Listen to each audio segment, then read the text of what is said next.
Hello interwebs, welcome to Let's Fix Computers. Apple MacBook Pro here. Apparently it has 3 beeps when you turn it on.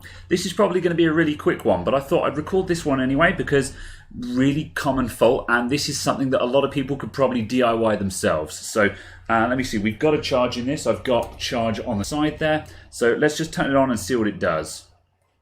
Okay, I've got a light on the front. Alright, there's our beeps.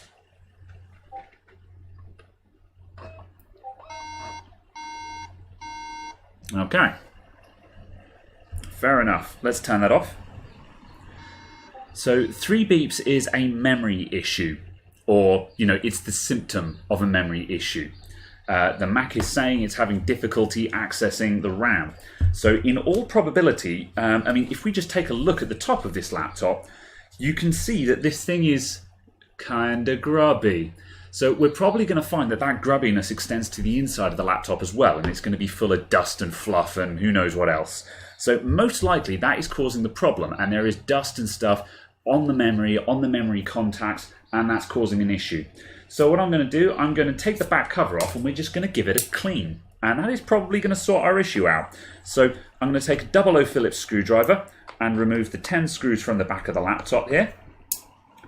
And these screws are they are all well, there's 3 different types of screws here, so pay attention as to what screws came from where. Don't worry if you forget though, I'll tell you what the pattern is when I put the back cover back on here, so if you do lose track of your screws, don't panic. Okay, now we'll just lift that off. Right, so yeah, it's pretty dusty in here. It's not horrific, but, you know, as you can see on the back cover there, plenty of dust and horridness in there. So the first thing I'm going to do is disconnect the battery, which is here. And I'm just going to get my fingernails under that and just flip it up. Like that.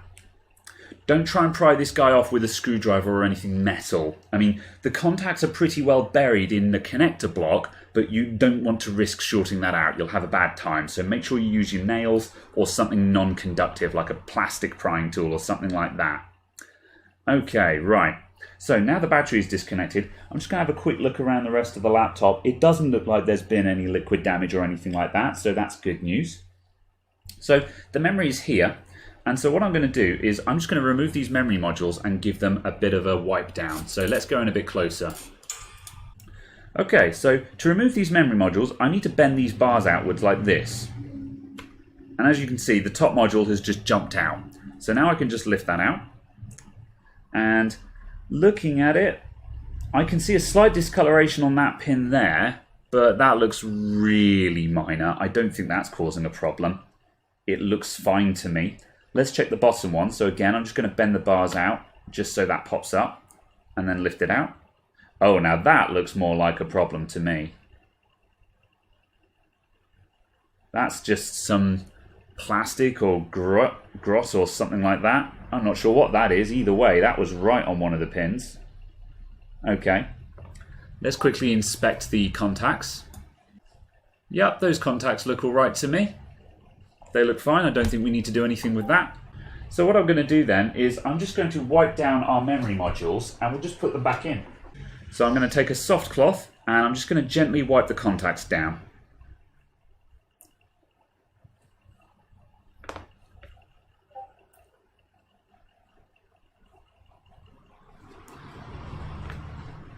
And now we'll just put those back in. So to refit the memory, we start with the bottom one. So firstly, make sure you get the notch in the right place. So from this orientation that we're in, as you can see, the notch goes on the left. You can see that in the contacts.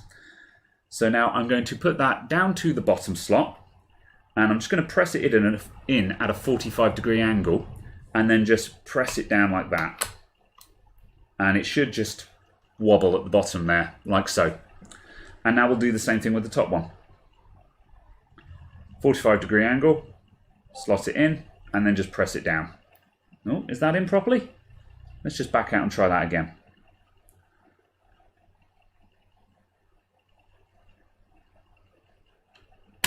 There we go. And again, that just wobbles in the slot like it should. Good. Okay. Right. That looks fine. Now just for good measure, I'm just going to take a soft brush. I just use a paintbrush and I'm just going to dust across the top of the laptop like that. Just to get the worst of the dust out of the way. And the other thing I'm going to do while I'm here is we're just going to remove the cooling fan and just make sure that there's no blockages under there. The cooling fan being blocked isn't going to cause the 3 beeps on startup. However, if the laptop has been very dusty, then we're likely to find a dust blockage in the cooling fan. So while we have the back cover off, we should also check that out. So I've just used a T6 screwdriver to remove those 3 screws. And now I can just lift that fan out. And yeah, sure enough, we've got some dust bunnies there. So let's just fish those guys out. That's not too bad, but it's not ideal.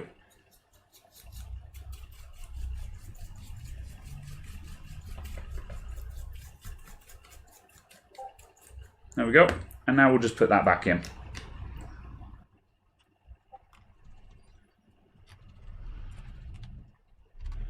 There we go. Right. And now I'm going to quickly give this a wipe down as well. I'll just use my soft cloth for that. If yours is really glossy and grimy and stuff, if you want to, you could use some glass cleaner like Windex or something like that, just as a mild cleaning agent, just to clean it up. But it's not really necessary on this particular one, so I'm not going to bother. Right, let's reconnect our battery. So we'll just reconnect that guy, plugged in. And now we'll put the cover back on. And I'm just going to turn it over and just check if it works before I put all the screws back in.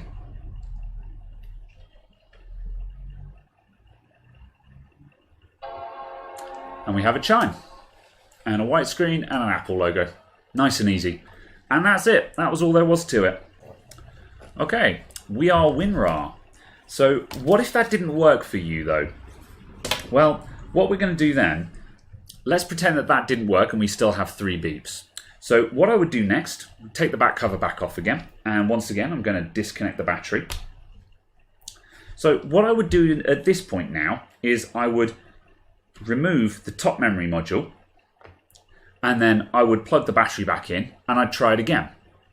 And if we still get 3 beeps, I would then remove the bottom memory module and I would put the top one back in.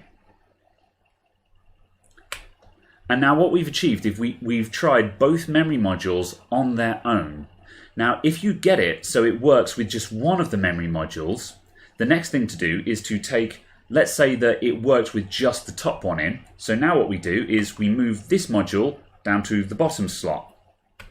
And we try it again. Now, if it still works, it means that this module works and this one doesn't. If it works while this one was in the top slot but not the bottom, it means that the bottom slot has failed and both of these modules work. So you need to discern whether you have a faulty module or a faulty slot. And then once you've figured that out, if you have a faulty slot, there's not really a lot you can do about that, or there's nothing that's worth doing about it anyway. And what you should do is just run with a single module and just put the largest capacity memory module you can find into one slot. If it's just that you have a faulty module, then just replace that module. If you try doing all of this song and dance and you're still getting 3 beeps, then your problem may lie elsewhere. But that's starting to get beyond the scope of this particular video, so I'm not going to go into that. The other thing you need to consider is that you might have 2 faulty modules, which is uncommon but not unheard of. So if you're still getting nowhere, you may need to borrow some memory from another laptop to try in your one and see if that works. So all of these non-Retina MacBook Pros, they take DDR3 SODIMM. So this is PC3 12800S. And some of the older ones will use 10600 as well. So I would advise looking for something that matches what's already in your laptop, because these guys can be a little bit funny about what speed memory you put in there. It won't damage it, but you might find that 12800 doesn't work in an older 2010 MacBook Pro that was designed to work with, say, 10600. So, however, do bear in mind that memory is not Mac specific. Although people will sell you memory that is advertised as Mac specific memory, it's just normal memory. all that you're doing there is you're just simply buying a guarantee of compatibility. It doesn't necessarily mean that it's actually any different at all. This memory that came in this laptop, this will work just fine in a Windows laptop, and the memory from a Windows laptop will work just fine in this laptop, provided it's the correct speed for it. So that's it. So I hope that was kind of useful. And yeah, thank you very much for watching. I'll see you all next time. Bye-bye for now.